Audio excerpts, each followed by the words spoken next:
The Frog Prince. In the old times, when it was still of some use to wish for the thing one wanted, there lived a king whose daughters were all handsome, but the youngest was so beautiful that the sun himself, who has seen so much, wondered each time he shone over her because of her beauty. Near the royal castle there was a great dark wood, and in the wood, under an old linden tree, was a well, and when the day was hot, the king's daughter used to go forth into the wood and sit by the brink of the cool well, and if the time seemed long, she would take out a golden ball and throw it up and catch it again, and this was her favorite pastime. Now it happened one day that the golden ball, instead of falling back into the maiden's little hand, which had sent it aloft, dropped to the ground near the edge of the well and rolled in. The king's daughter followed it with her eyes as it sank, but the well was deep, so deep that the bottom could not be seen. Then she began to weep, and she wept and wept as if she could never be comforted. And in the midst of her weeping she heard a voice saying to her, "What ails thee, king's daughter? Thy tears would melt a heart of stone." And when she looked to see where the voice came from, there was nothing but a frog stretching his thick ugly head out of the water.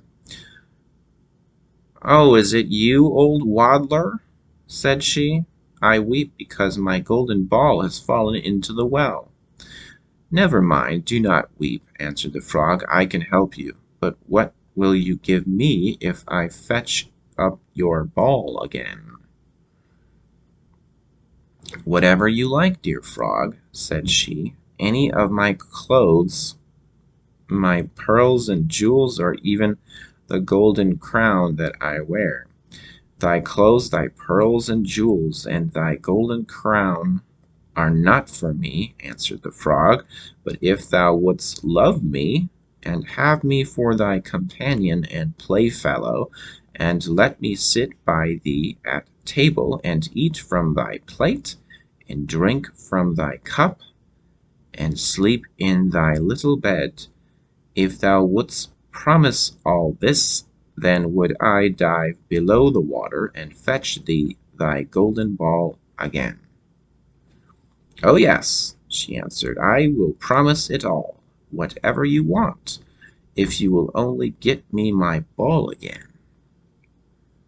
But she thought to herself, "What nonsense he talks, as if he could do anything but sit in the water and croak with the other frogs, or could possibly be anyone's companion."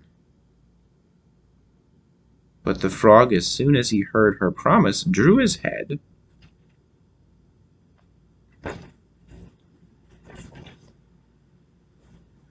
under the water and sank down out of sight. But after a while he came to the surface again with the ball in his mouth, and he threw it on the grass.